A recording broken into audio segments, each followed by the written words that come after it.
Good evening, students. Welcome back to Study Hub. Let's get started with the most important questions for the JKP. Okay, so the first question is, who was the first president of the INC? तो आपको बताना है कि INC यानी कि Indian National Congress के जो first president थे वो कौन थे. तो इसका आंसर जो है वो है Umesh Chandra Banerjee. He was the first president of the Indian National Congress. ठीक है, सबसे पहले INC के बारे में बात करते हैं. INC जो है इसकी फॉर्मेशन 28 दिसंबर 1885 को होती है. कहाँ पर होती है? बॉम्बे में होती है. ठीक है, तो who was the founder of the INC जो है वो बनाई जाती है एलन ऑक्टोवन ह्यूम, एओ ह्यूम को बोलते हैं. तो ये बनाते हैं हमारे INC को, ये बनाते हैं. और इसके जो पहले प्रेसिडेंट होते हैं वो होते हैं WC बनर्जी. ठीक है, उसके बाद बात करते हैं पंडित भीषण नारायण के बारे में. तो ये भी INC के प्रेसिडेंट रहे थे 1911 में. 1911 में जो है कलकत्ता सेशन हुआ था. और उस कलकत्ता सेशन में जो है पहली बारी जो है हमारा नेशनल एंथम जो है वो गाया गया था. और उस टाइम पे जो हमारे प्रेसिडेंट थे INC के वो कौन थे? पंडित भीषण नारायण. ठीक है, इसलिए इनका नाम इंपॉर्टेंट हो जाता है. उसके बाद बात करते हैं जॉर्ज यूल के बारे में. अब जॉर्ज यूल जो है ये हमारा 1888 का सेशन होता है इलाहाबाद के अंदर. ठीक है, तो उस टाइम पे जो प्रेसिडेंट होते हैं INC के वो होते हैं जॉर्ज यूल. अब जॉर्ज यूल इंपॉर्टेंट इसलिए हैं क्योंकि ये पहले ब्रिटिश थे जो INC के प्रेसिडेंट बने थे. ठीक है, और एक और बात याद रख लेना है कि जिस टाइम पे हमारी INC की फॉर्मेशन होती है उस टाइम पे जो हमारे वाइसरॉय होते हैं वो कौन होते हैं? वो होते हैं हमारे कौन? Lord Dufferin. ठीक है, लॉर्ड डफरिन. ये क्वेश्चन भी पूछ रहा था कि who was the viceroy during the formation of the INC. ठीक है, ओके. तो नेक्स्ट क्वेश्चन देखते हैं. ओके, आई डोंट नो कि ये अलग अलग कलर क्यों आ रहे हैं. ठीक है, देखते हैं अब question. Who built the Shalimar garden इन कश्मीर? आपको बताना है कि शालीमार गार्डन जो है वो किसने बनाया है कश्मीर में. तो शालीमार गार्डन जो है वो बनाया है किसने? जहांगीर ने. ठीक है, जहांगीर ही सलीम है. और इसके अलावा जो है निशांत बाग, आपको पता होगा Nishant Bagh is the second largest garden in Jammu and Kashmir. सबसे बड़ा गार्डन जो है वो शालीमार बाग है जो हमारा जहांगीर ने बनाया है. तो निशांत गार्डन जो है वो किसने बनाया है? जहांगीर की जो वाइफ थी नूरजहाँ के भाई थे आसिफ खान. तो उन्होंने जो है निशांत गार्डन की जो है वो फॉर्मेशन करी है. ठीक है, ओके. इसके अलावा अगर हम बात करते हैं जहांगीर के बारे में, तो जहांगीर जो है ये मैक्सिमम टाइम जो है वो हमारे जम्मू कश्मीर में आए थे. 13 टाइम्स ही आए हैं. ठीक है, इसके अलावा जो है चिनार ट्री जो है ईरान से चिनार ट्री जो है वो भी जहांगीर ने ही लगवाया था यहाँ पर. ठीक है, और जहांगीर के टाइम पर क्या था कि पेंटिंग्स जो थी वो अपनी पीक पे थी during the tenure of Jahangir. ठीक है, ओके. जहांगीर किसके बेटे थे? अकबर के बेटे थे. अकबर जो हैं वो 3 टाइम्स यहाँ पर आए हैं. ठीक है, और अकबर के टाइम पे जो है इन्होंने क्या बनाया था यहाँ पर? हरी पर्वत फोर्ट जो है, हरी पर्वत फोर्ट, उसकी फोर्टिफिकेशन जो है वो किसने करवाई है? वो अकबर ने करवाई है. ठीक है, ओके. इसके अलावा अगर हम इंडियन जोग्राफी के पर्सपेक्टिव से देखें तो अकबर के ने जो है 2 मेन जो है यहाँ पर बैटल्स लड़ी हैं. एक है इन्होंने सेकेंड बैटल ऑफ पानीपत हुई थी हमारी 1556 के अंदर. जो हमारी अकबर की बैटल जो है वो राजा हेमचंद्र के साथ हुई थी. ठीक है, जिसको हम हेमू भी बोलते थे. ठीक है, उनके साथ हुई थी सेकेंड बैटल ऑफ पानीपत. उस टाइम पर अकबर जो है वो बहुत छोटे थे तो इनके बिहाफ में जो है लड़े थे वो थे बैरम खान. ठीक है, और दूसरी जो इन्होंने मेन बैटल लड़ी है वो लड़ी है बैटल ऑफ हल्दी घाटी. ठीक है, बैटल ऑफ हल्दी घाटी. तो बैटल ऑफ हल्दी घाटी जो है 1576 में होती है. ठीक है, तो महाराणा प्रताप के साथ जो है ये बैटल होती है और अकबर जो है इसमें जीत जाते हैं. ठीक है, ओके. तो नेक्स्ट बात करते हैं शाहजहाँ के बारे में. तो शाहजहाँ जो है इन्होंने चश्मशाही जो है जिसको हम रॉयल स्प्रिंग भी कहते हैं. तो जम्मू कश्मीर में जो है ये इन्होंने बनाया है शाहजहाँ ने. ठीक है, और शाहजहाँ जो है इनके टाइम पर जो है आर्किटेक्चर जो था वो अपने पीक पे था. ठीक है, इन्होंने बहुत सारी चीज़ें बनाई हैं जैसे कि ताजमहल बनाया है इन्होंने. ठीक है, उसके बाद रेड फोर्ट इन्होंने बनाई है. ठीक है, उसके बाद मोती मस्जिद बनाई है इन्होंने. मोती मस्जिद जो है आगरा वाली मोती मस्जिद जो है वो भी इन्होंने बनाई है. ठीक है, ओके. तो टॉम भी कई बार पूछे जाते हैं. अकबर का टॉम जो है वो सिकंदरा आगरा में है. जहांगीर का जो टॉम है वो लाहौर में है. ठीक है, जहांगीर के बारे में ये बात याद रखना कि इनकी डेथ जो है वो यहाँ पर हुई थी जम्मू कश्मीर में राजौरी में. ठीक है, शाहजहाँ जो है इनका जो टॉम जो है वो कहाँ पर है? वो ताजमहल में ही है. ठीक है, यानी कि आगरा में है. उसके बाद बात करते हैं औरंगज़ेब के बारे में. तो औरंगज़ेब के बारे में कश्मीर से रिलेटेड ये बात है कि औरंगज़ेब जो है वो सिर्फ एक बार कश्मीर आए हैं. ठीक है, और इनके साथ जो है एक ट्रैवलर आए थे जिनका नाम था फ्रांसिस बर्नियर. ठीक है, फ्रांसिस बर्नियर जो है वो एक बार यहाँ पर आए थे. उसके बाद जो है यहाँ पर अफ़गान रूल जो है वो स्टार्ट हो जाता है. ठीक है, और औरंगज़ेब का जो टॉम है वो कहाँ पर है? औरंगाबाद महाराष्ट्र में है. ठीक है, ये बात याद रखना. जिंदा पीर जो है वो औरंगज़ेब को बोला जाता है. ठीक है, अब आगे जो है ब्लैक कलर का आ रहा है, मुझे नहीं पता क्यों आ रहा है, ठीक है, you guys can manage. Okay, so the next question is longest lake in India. आपको बताना है कि इंडिया में सबसे लंबी लेक जो है वो कौन सी है। तो सबसे लंबी लेक जो है वो है वेम्बलडन लेक। वेम्बलडन लेक जो है इंपॉर्टेंट इसलिए है क्योंकि यहाँ पर नेहरू ट्रॉफ़ी जो नेहरू ट्रॉफ़ी रेस जो होती है यहाँ पर, बोट रेस जो होती है वो यहाँ पर होती है वेम्बलडन लेक के ऊपर, ठीक है। और वेम्बलडन लेक जो है ये हमारी लॉन्गेस्ट लेक है, कहाँ पर है, केरला में, ठीक है। ओके, तो नेक्स्ट बात करते हैं गोविंद वल्लभ पंत सागर, ठीक है। गोविंद वल्लभ पंत सागर जो है ये हमारी उत्तर प्रदेश में है, ठीक है। और ये हमारी सबसे बड़ी आर्टिफिशियल लेक है, ठीक है। आर्टिफिशियल लेक की बात की जाए तो वो कौन सी है, गोविंद वल्लभ पंत सागर, ठीक है। चोलामू लेक की बात की जाए तो ये सिक्किम में है, सिक्किम में। और ये हमारी सबसे हाई अल्टीट्यूड लेक है, ठीक है। सबसे हाई अल्टीट्यूड पे लेक है, कौन सी, चोलामू लेक, ठीक है। और चिल्का लेक की बात की जाए तो चिल्का लेक जो है ये लार्जेस्ट सैलिन वाटर लेक है, ठीक है, सैलाइन वाटर लेक है। और ये कहाँ पर है, उड़ीसा में है, ठीक है। ये आपको पता होना चाहिए कि कहाँ कहाँ पर है लेक्स, ठीक है। अच्छा, और एक बात मेरे को और कहनी थी कि कई बार ऐसा होता है कि हम पढ़ाते वक्त क्या होता है, फ़्लो में कुछ चीज़ें जो हैं गलत हो जाती हैं, तो या फिर गलत बता देते हैं, तो या फिर कुछ चीज़ें जो है एक्सप्लेन नहीं कर पाते। तो आप लोगों से ये रिक्वेस्ट है कि अगर आपको पता लगे कि ये चीज़ मैडम ने गलत बताई है तो आप उस चीज़ को कमेंट सेक्शन में बता सकते हो। मुझे बहुत अच्छा लगता है जब कोई बच्चे जो है वो बताते हैं मैडम आपने ये चीज़ गलत बोली या ये। तो कई बार होता है कि फ़्लो में हम गलत बोल देते हैं, ठीक है। तो उसको कमेंट में लिख दिया करो, ताकि उससे क्या होगा कि जो बाकी बच्चे वीडियो देखेंगे उन लोगों का गलत नहीं होगा, ठीक है। तो बस इतना ही बोलना है। चलो अगला क्वेश्चन देखते हैं। Which of the following is coral archipelago in India. आपको बताना है कि इंडिया के अंदर कोरल आर्किपेलागो जो है वो कौन सा है, ठीक है। तो कोरल आर्किपेलागो क्या आता है, ग्रुप ऑफ द आइलैंड्स जो है उसको बोलते हैं आर्किपेलागो, ठीक है। वर्ल्ड का सबसे बड़ा आर्किपेलागो जो है वो इंडोनेशिया है। इंडोनेशिया जो है वो बहुत ज़्यादा आइलैंड से मिलकर बना हुआ है, ठीक है। इस तरह से इंडिया के अंदर भी एक ऐसा आर्किपेलागो है जो पूरी तरह से कोरल रीफ से बना हुआ है, ठीक है। तो वो कौन सा है, वो है लक्षद्वीप, ठीक है। लक्षद्वीप जो है वो है हमारा कोरल आर्किपेलागो, ठीक है, पूरी तरह से कोरल से बना हुआ है, ठीक है। अच्छा ठीक है, अब देखो लक्षद्वीप के बारे में बात करते हैं। लक्षद्वीप जो है ये हमारा, आपको पता होगा सबसे पहले बात, अरेबियन सी में है, ठीक है। अरेबियन सी में है। केरला से कुछ 280 या 480 किलोमीटर की दूरी पर जो है हमें लक्षद्वीप देखने को मिलता है। इसके अंदर जो है 36 के करीब जो है यहाँ पर हमें छोटे छोटे आइलैंड्स देखने को मिलते हैं, जिसमें से सिर्फ 11 जो है जहाँ पर लोग जो है वो रहते हैं, वो सिर्फ 11 ऐसे आइलैंड्स हैं जहाँ पर लोग रहते हैं, ठीक है। ओके, तो लक्षद्वीप के बारे में बात करते हैं। यहाँ पर कौन कौन से हैं, एक है सबसे ऊपर जो है अमनदीवी आइलैंड जो है इसका, ठीक है, लक्षद्वीप का ही पार्ट है। उसके बाद जो है यहाँ पर आती है कावरती, इसकी कैपिटल, ठीक है। और यहाँ पर आता है कैनोर आइलैंड्स, ठीक है। ये इस तरह से याद रखना सीक्वेंस किस तरह से, अमनदीप आइलैंड्स, कावरती आगे, फिर कैनोर आगे, ठीक है। कैनोर, और यहाँ पर जो है यहाँ पर आती है 9 डिग्री चैलेंज, ठीक है। तो ये इंपॉर्टेंट हो जाता है। 9 डिग्री चैलेंज जो है यहाँ पर आती है, और यहाँ पर आता है मिनिकॉय आइलैंड, ठीक है। तो यहाँ पर क्वेश्चन ये आता है कि लक्षद्वीप को, रेस्ट ऑफ द लक्षद्वीप को जो है, रेस्ट ऑफ लक्षद्वीप को जो है मिनिकॉय आइलैंड से कौन सा चैलेंज जो है वो अलग करता है, वो है 9 डिग्री चैलेंज, ठीक है। 9 डिग्री चैलेंज जो है वो रेस्ट ऑफ लक्षद्वीप को मिनिकॉय आइलैंड से अलग करता है। मिनिकॉय आइलैंड के बारे में एक बात और याद रखें कि मिनिकॉय जो है वो लार्जेस्ट आइलैंड है लक्षद्वीप का, ठीक है। लक्षद्वीप के अंदर जो सबसे बड़ा आइलैंड है वो कौन सा है, मिनिकॉय है, ठीक है। तो 9 डिग्री चैलेंज जो है वो इसको अलग करता है। और मिनिकॉय आइलैंड जो है यहाँ पर है, और यहाँ पर है मालदीव्स, ठीक है। मालदीव्स को मिनिकॉय से जो है अलग करता है चलन, वो है 8 डिग्री चलन, ठीक है। ये बात भी याद रखना, ठीक है। मालदीव्स, ठीक है, उसे अलग करता है मिनिकॉय को, ठीक है।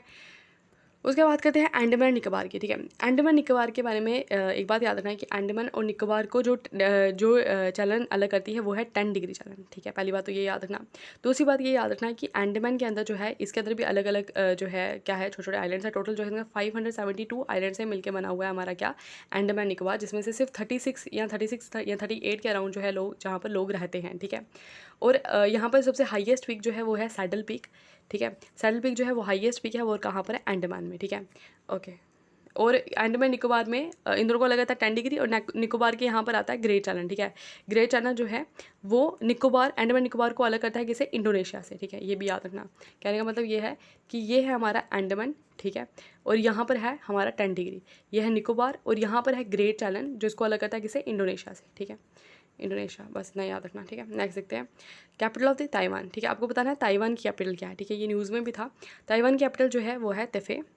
अंकारा जो है that is the capital of Turkey. It is not Turkey now, it is a Turkiye now, ठीक है। इसको तुर्की बोलेंगे, तुर्की। विंडहॉक जो है वो कैपिटल है किसकी, नमीबिया की। नमीबिया आपको पता है क्यों न्यूज़ में था, अभी रिसेंटली तो बहुत ज़्यादा न्यूज़ में था नमीबिया। आपको पता होगा कि कुन्नू नेशनल पार्क में हमने जो है कुछ चीता जो है मंगवाए हैं, 8 चीता टोटल जो है वो लाए गए हैं यहाँ पर, नमीबिया से लाए गए हैं। नमीबिया की कैपिटल जो है वो क्या है, विंडहॉक है। और कैनबेरा जो है that is capital of the Australia. पहले ये कैपिटल देख लेते हैं। अब आपको बताती हूँ मैं कि यहाँ पर कि नमीबिया से क्यों लाए हमें यहाँ पर चीता का जो है क्या है। देखो, चीता जो है 2 तरह के होते हैं, एक होता है अफ्रीकन चीता, ठीक है, और दूसरे होते हैं हमारे एशियाटिक चीता, ठीक है। पहली बात तो ये समझो, दो तरह के चीता होते हैं, एशियाटिक और अफ्रीकन। अब हमें क्यों ज़रूरत पड़ी, क्योंकि हमारे यहाँ पर जो है चीता जो है बिल्कुल भी नहीं है। पहले जो है यहाँ पर हमारे जो चीता हैं टोटल एशिया के अंदर जो चीते हैं वो 100 चीता हैं, मतलब टोटल 100 चीता जो है वो एशिया में है, और वो 100 के 100 जो है वो कहाँ पर है, ईरान में है, और किसी भी एशियाटिक कंट्री में जो है हमें चीता देखने को नहीं मिलते, ठीक है। और अफ्रीकन चीता जो है ये काफ़ी है वल्नरेबल कैटेगरी में आते हैं, ये IUCN की, ठीक है। और ये वाले जो है ये क्रिटिकली एंडेंजर्ड में आते हैं हमारे एशियाटिक चीता, ठीक है। और यहाँ पर अगर हम बात करें इंडिया की बात करें, तो इंडिया में जो है 1947 में जो है लास्ट टाइम चीता को देखा गया था, ठीक है, वो भी छत्तीसगढ़ में, ठीक है। छत्तीसगढ़ में जो है इसको देखा गया था 1947 में, और 1952 में जो है हमने डिक्लेयर कर दिया कि यहाँ से चीता जो है वो एक्सटिंक्ट हो चुके हैं इंडिया से, ठीक है। ओके, तो चीता जो है वो फास्टेस्ट एनिमल है, ये भी आपको बताना चाहिए। फिर 1952 में एक्सटेंड हो गए, तो तब से हम सोच रहे थे कि हम यहाँ पर चीता लाएंगे। अब देखो यहाँ पर कुन्नू नेशनल पार्क जो है वहाँ पे चीता को लाया गया, ठीक है। अब कुन्नू नेशनल पार्क में क्यों लाया गया, सिर्फ इसी नेशनल पार्क में क्यों है, यहाँ पर एक्चुअली उन्होंने 3 नेशनल पार्क जो है वो डिसाइड किए थे, और कुन्नू नेशनल पार्क में वो पहले रहा करते थे चीता, मतलब जब यहाँ पर चीता रहते थे वो कुन्नू नेशनल पार्क में रहते थे, इसलिए जो है हमने नमीबिया से कुन्नू नेशनल पार्क में चीता लाए हैं, और 8 जो है चीता हमने टोटल लाए हुए हैं, ठीक है। कुन्नू नेशनल पार्क कहाँ पर है ये इंपॉर्टेंट हो जाता है, तो मध्य प्रदेश में जो है वो है कुन्नू नेशनल पार्क, ठीक है। ओके, तो ये समझ आ गया आपको चीता का कंसेप्ट। नेक्स्ट देखते हैं। ओके, तो first sports person to receive the Bharat Ratna, आपको बताना है कि पहले स्पोर्ट्स पर्सन जिनको भारत रत्न मिला था, ठीक है। तो भारत रत्न जो है ये आपको पता होगा कि भारत रत्न जो है हमारा हाईएस्ट सिविलियन अवार्ड जो है वो कौन सा है, भारत रत्न है, ठीक है। ये पहली बारी जो है 1954 में दिया गया था, उस टाइम पे 3 बंदों को ये मिला था, ठीक है। एस राधाकृष्णन को मिला था, ठीक है, एस राधाकृष्णन, ठीक है, CV रमन को मिला था, ठीक है, और मिला था C राजा गोपालाचारी को, ठीक है, C राजा गोपालाचारी। तो ये हाईएस्ट सिविलियन अवार्ड है हमारे यहाँ पर दिया जाता है, ठीक है। और पहले आपको बताना है क्रिकेटर जिनको पहले स्पोर्ट्स पर्सन जिनको दिया गया था वो थे हमारे सचिन तेंदुलकर, ठीक है, ठीक है। उसके बाद बात करते हैं वीरेंद्र सहवाग। तो वीरेंद्र सहवाग के बारे में एक चीज़ है कि इन्होंने जो है ये पहले क्रिकेटर थे जिन्होंने टेस्ट मैच में ट्रिपल सेंचुरी जो है बनाई थी। ट्रिपल सेंचुरी बनाने वाले जो पहले क्रिकेटर थे वो कौन थे, वीरेंद्र सहवाग। उसके बाद CK नायडू की बात की जाए, CK नायडू ट्रॉफी भी होती है, आपको पता होगा क्रिकेट के लिए मिलती है, ठीक है। तो इनको जो है ये पहले क्रिकेटर है जिनको पद्म भूषण मिला है, पद्म भूषण अवार्ड, ठीक है। तो ये सारे अवार्ड कैसे हैं, ये सारे जो है सिविलियन अवार्ड्स हैं। कौन से हैं, सबसे हाईएस्ट सिविलियन अवार्ड जो है वो है भारत रत्न, पहले नंबर पर आता है। उसके बाद दूसरे नंबर पर आता है वो आता है हमारा पद्म विभूषण, ठीक है, पद्म विभूषण, ठीक है। फिर आता है हमारा तीसरे नंबर पे वो आता है हमारा पद्म भूषण, ठीक है, जो इनको मिला CK नायडू को पद्म भूषण। और चौथे नंबर पर आता है जो है हमारा पद्मश्री, ठीक है, पद्मश्री अवार्ड, ठीक है, ये याद रखना। उसके बाद बात करते हैं एस राधाकृष्णन। ये कोई स्पोर्ट्स मैन नहीं है। एस राधाकृष्णन जो है वो ये जिनको 1954 में सबसे पहले थे जिनको हमारा भारत रत्न अवार्ड मिला। उसके बाद ये पहले हमारे वाइस प्रेसिडेंट भी थे, ठीक है, वाइस प्रेसिडेंट भी थे। ओके, नेक्स्ट देखते हैं। Recently which Indian journalist receive the Pulitzer award 2022, ठीक है, पॉथ्यूमसली। तो सबसे पहले देखो पुलिट्जर अवार्ड जो है ये हमारे दिए जाते हैं किसके लिए, ये दिए जाते हैं हमारे जर्नलिज्म के लिए, ठीक है। जर्नलिज्म के लिए दिए जाते हैं हमारे पुलिट्जर प्राइज़, ठीक है। 1917 में ये स्टार्ट होते हैं हमारे पुलिट्जर प्राइज़, ठीक है। और US जो है वो इसको देता है, ठीक है। तो कोई जर्नलिज्म में अच्छा काम करता है। पॉथ्यूमसली का मतलब होता है कि आफ्टर डेथ जो है किसी को मिला है, ठीक है। तो दानिश सिद्दीकी जो है, इनका नाम आपने सुना भी होगा न्यूज़ में, तो इनको जो है ये अवार्ड मिला है जर्नलिज्म के लिए, ठीक है। बाकी सारे भी जर्नलिस्ट के नाम हैं, ठीक है, कुछ इंपॉर्टेंट नहीं है इनके लिए। आगे बढ़िए। अच्छा, पॉलिटी आ गई यहाँ पर। Money bill is introduced only in which house, आपको बताना है कि मनी बिल जो है वो किस हाउस में इंट्रोड्यूस होता है, ठीक है। ओके, तो मनी बिल जो है ये हमारा सबसे पहले मनी बिल जो है अंडर आर्टिकल नंबर 110 जो है वो मनी बिल आता है, ठीक है। और मनी बिल जो है वो हमेशा कहाँ पर इंट्रोड्यूस होगा, लोकसभा के अंदर इंट्रोड्यूस होगा, ठीक है। मनी बिल हो गया, फाइनेंस बिल हो गया, वो सारे हमारे लोकसभा के अंदर इंट्रोड्यूस होते हैं, राज्यसभा में नहीं होते, ठीक है। और यहाँ पर जो है एक्स्ट्रा पावर मिलती है लोकसभा को। क्या पावर मिलती है यहाँ पर लोकसभा को, यहाँ पर पावर ये मिलती है कि अगर कोई भी मनी बिल जो है वो हमने लोकसभा से पास हो गया, ठीक है, अब उसको राज्यसभा में जाना है। अब अगर राज्यसभा जो है उसको अगर 14 डेज़ में पास नहीं करती, ठीक है, पास नहीं रखती, अपने पास रख लेती है, तो 14 दिन के बाद जो है माना जाएगा कि वो बिल जो है वो ऑटोमेटिकली पास हो जाएगा, ठीक है। तो ये एक्स्ट्रा पावर है हमारी लोकसभा के पास, ठीक है, मनी बिल के लिए। मनी बिल जो है वो इंट्रोड्यूस कहाँ पर होता है, सबसे पहली बात है ये लोकसभा के अंदर इंट्रोड्यूस होता है, और स्पीकर जो है वो डिसाइड करता है कि ये जो है ये मनी बिल है या नहीं है, ठीक है। तो मेन डिफरेंस जो है मनी बिल के अंदर और होता है फाइनेंस बिल के अंदर, ठीक है। तो मनी बिल और फाइनेंस बिल क्या होता है, दोनों ही जो है मनी से रिलेटेड ही हैं, ठीक है, एक्सपेंडिचर, रेवेन्यू वगैरह इन सब चीज़ें से रिलेटेड, और कंसोलिडेटेड फंड से जो है इसका पैसा जो आता है, ठीक है। तो फाइनेंस, हर एक मनी बिल जो है वो हमारा फाइनेंस बिल होता है, लेकिन हर एक फाइनेंस बिल जो है वो मनी बिल नहीं है। मनी बिल और फाइनेंस बिल में क्या मेन डिफरेंस है कि मनी बिल में जो है जॉइंट सिटिंग पॉसिबल नहीं है, ठीक है, मतलब कि अगर डेडलॉक हो जाता है तो उसके लिए जॉइंट सिटिंग पॉसिबल नहीं है। जॉइंट सिटिंग जो है अंडर आर्टिकल नंबर 108 है। जॉइंट सिटिंग में क्या होता है कि अगर एक हाउस जो है वो एग्री कर रहा है और दूसरा हाउस जो है वो एग्री नहीं कर रहा है किसी चीज़ के लिए, तो उसके लिए जो है जॉइंट सिटिंग बिठा सकते हैं। लेकिन मनी बिल के केस में ऐसा नहीं हो सकता, लेकिन फाइनेंस बिल के केस में ऐसा हो सकता है, ठीक है। ओके, समझ आया। नेक्स्ट देखते हैं। Okay, agriculture is under which list of the constitution. आपको बताना है एग्रीकल्चर जो है वो कौन सी लिस्ट का पार्ट है, ठीक है। आपको पता होगा कि हमारे यहाँ पर क्या है, डिवीजन ऑफ पावर्स, ठीक है। 3 जगह में जो है हमारी पावर जो है डिस्ट्रीब्यूट है, ठीक है। किस में, यूनियन में, स्टेट में और कॉन्ट्रल लिस्ट में, ठीक है। ये 3 तरह की लिस्ट है। और डिवीजन ऑफ पावर का कंसेप्ट जो है हमने कहाँ से लिया है, ये हमने लिया है कनाडा के कॉन्स्टिट्यूशन से। पहली बात ये याद रखना। उसके बाद 3 लिस्ट है हमारी यहाँ पर। 3 लिस्ट में क्या है, यूनियन लिस्ट में क्या होता है कि जो सेंटर होती है वो वहाँ पे लॉज बनाती है। स्टेट लिस्ट में क्या होता है, जो स्टेट है वो लॉज बनाती है। और कॉन्करेंट लिस्ट में क्या होता है कि दोनों जो है, स्टेट और यूनियन दोनों ही उस पर लॉज बना सकते हैं, ठीक है।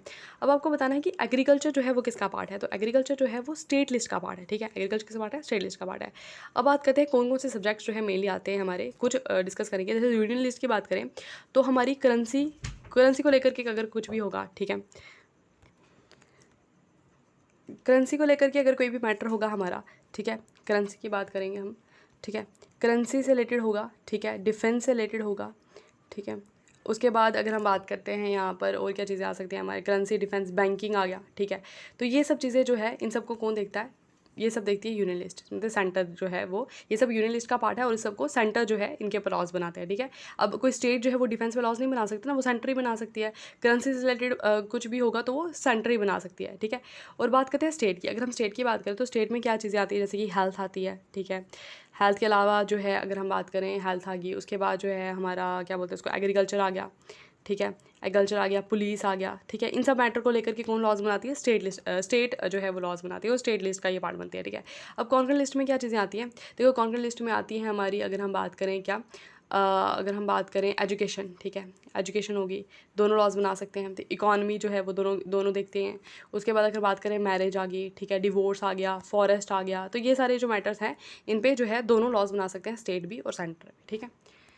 ओके, और रेजिडरी सब्जेक्ट्स क्या होते हैं, देखो जो इन 3 लिस्ट में जो हैं सब्जेक्ट नहीं इंक्लूड होंगे ना, वो जो बचे हुए सब्जेक्ट जो है वो रेजिडरी सब्जेक्ट बन जाएंगे और उन पे जो है सेंटर लॉज बनाएगी, ठीक है। ये बात भी याद रखना। नेक्स्ट देखते हैं। ओके, ये आ गया हमारा इकोनॉमिक्स का क्वेश्चन, ठीक है।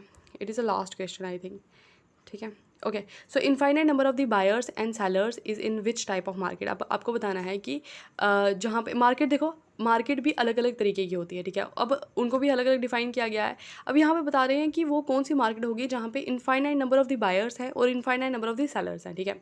देखो फॉर एग्जांपल लेके हम समझते हैं इसको, जैसे कि हम लोग दुकान पे गए, सो सपोज आप दुकान पे गए, आपने लेने राइस, ठीक है, आपने लेने राइस, तो आप दुकान पे गए। अब यहाँ पर बहुत सारी दुकानें हैं, ठीक है। आप इस दुकान पे गए, यहाँ पर राइस नहीं है, आप इसमें चल जाओगे या फिर इसमें चल जाओगे, ठीक है, किसी में भी चल जाओगे, क्योंकि आपको कोई फ़र्क नहीं पड़ेगा कि यहाँ पर नहीं है या यहाँ पर नहीं है, किसी ना किसी दुकान पे तो होंगे ही होंगे ना। इसका मतलब ये है कि इनफाइनाइट नंबर ऑफ सेलर्स हैं, यहाँ पर बेचने वाले बहुत सारे हैं, ठीक है। और उसी तरह से अगर हम इसको अलग पर्सपेक्टिव में देखें कि अगर यहाँ पर infinite number of the buyers कैसे हैं, कि अगर सपोज़ यहाँ पर अगर आप इस दुकान पर नहीं जाओगे, ठीक है, इस दुकान पर आप नहीं गए, तो यहाँ पर ज़रूरी नहीं है कि इसके पास और कोई भी नहीं आएगा, यहाँ पर और बड़े सेलर बायर्स होंगे खरीदने के लिए, है ना। तो इसको भी फ़र्क नहीं पड़ेगा कि आप यहाँ पर नहीं जा रहे हैं, यहाँ पर नहीं जा रहे, ठीक है। तो कहने का मतलब सिर्फ ये है कि जहाँ पर इनफाइनाइट नंबर ऑफ बायर्स होंगे या infinite number of the sellers होंगे, जैसे हम लोग मार्केट में जाते हैं, तो उसको हम क्या बोलते हैं, उसको बोलते हैं परफेक्ट कॉम्बिनेशन, ठीक है। यहाँ पर परफेक्ट कॉम्बिनेशन है, मतलब कि अगर आप किसी और दुकान पर चले जाओ तो ऐसा नहीं है कि वो पहले वाली का घाटा हो जाएगा, ठीक है, कि आप उसके पास नहीं आए, ठीक है, इस तरह से नहीं होता है। तो इनफाइनाइट नंबर ऑफ सेलर्स है, infinite number of the buyers है, that is a perfect competition, ठीक है। एग्जाम्पल जैसे हमारी एग्रीकल्चर हो गया, ठीक है, तो या फिर हम जो मार्केट में जाते हैं, मार्केट से कुछ खरीद रहे हैं, तो ये हमारी क्या है, परफेक्ट कॉम्पिटिशन है। अब मोनोपोली में क्या होता है, देखो जैसे नाम ही बता रहा है, मोनोपोली में जो है एक ही क्या होता है, एक ही सेलर होता है, ठीक है, एक ही सेलर होता है और उसकी मोनोपोली होती है, ठीक है। बस वही जो है वो यहाँ पर प्रोडक्ट बेचता है। और जो हमारे बायर्स हैं, बायर्स जो हैं वो इनफाइनाइट है, ठीक है, बायर्स जो है वो इनफाइनाइट है, लेकिन जो सेलर है वो एक ही है। जैसे कि अगर हम अभी एग्जांपल करें इंडियन रेलवेज़ के बारे में अगर हम बात करते हैं, तो इंडियन रेलवेज़ जो है वो अभी तो प्राइवेटाइज हो रहे हैं, लेकिन इंडियन रेलवे सिर्फ एक ही है, मतलब गवर्नमेंट ही बना रही है हमारी यहाँ पर, रेल का सारा काम जो है वो एक ही बंदा जो है वो देख रहा है ना, तो वो मोनोपोली है उसकी, ठीक है। और लेकिन बायर्स जो हैं वो कितने सारे हैं, मतलब ट्रेन में ट्रैवल करने वाले लोग जो है वो कितने हैं। और यहाँ पर होता क्या है कि जब हमारे यहाँ पर मोनोपोली होती है तो आप उस चीज़ को रिप्लेस नहीं कर पाते हो, ठीक है। आप उसको, आपको अब रेल में जाना है तो आपको रेल में ही जाना है, आप उसका कोई सब्स्टिट्यूट जो है वो नहीं ढूंढ सकते हो, है ना। तो ये होती है हमारी मोनोपोली। मोनोपोली भी एक तरह की मार्केट होती है। उसके बाद अगर हम बात करते हैं ओलिगोपोली, देखो ओलिगोपोली में क्या होती है, फ्यू बिग फिल्म्स होती है, फ्यू बिग फिल्म्स, ठीक है। यहाँ पर जो है वो जो फिल्म्स होती हैं वो आपस में एक दूसरे से रिलेट होती है, और वो जो है अपनी जो प्राइजेस हैं वो भी एक दूसरे से पूछ करके डिटरमाइन करते हैं, मतलब उनके आपस में सेम रेट्स होते हैं, और ये इनको रिप्लेस करना बड़ा मुश्किल होता है, क्योंकि ये बहुत बड़ी बड़ी फिल्म्स होती हैं। जैसे कि अगर हम बात करते हैं पेट्रोलियम की बात करते हैं, ठीक है, पेट्रोलियम फिल्म्स होती हैं हमारे यहाँ पर, ठीक है। पेट्रोलियम देखो यहाँ पर पेट्रोलियम के लिए जो है अब बहुत कम जो है ऐसी होंगी इंडस्ट्रीज जो है यहाँ पर काम कर रही है, तो ये हो गया ओलिगोपोली, ठीक है। यहाँ पर फ्यू बिग फिल्म्स होंगी, ठीक है, और जो बायर्स होते हैं वो तो बहुत सारे हैं ना, पेट्रोल तो सबको चाहिए, है ना, ठीक है। उसके बाद अगर हम बात करते हैं जैसे पेट्रोलियम कंपनीज वगैरह, वो तो कम ही है ना। मोनोस्पोनी में क्या होता है, यहाँ पर होता है, ये एक्चुअली एग्जिस्ट नहीं करता, ऐसा हो नहीं सकता वैसे। यहाँ पर होता है कि वन बायर होता है, वन बायर और मैनी मैनी मैनी सेलर्स, ठीक है।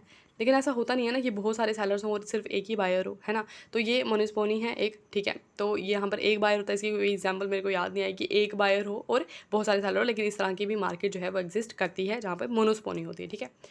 सो आई होप आज का लेक्चर भी आपको समझ आया होगा, ठीक है। तो आज के लिए बस इतना ही, बाकी करेंगे बाद में। तब तक के लिए bye bye, have a nice day, have a nice night, good night.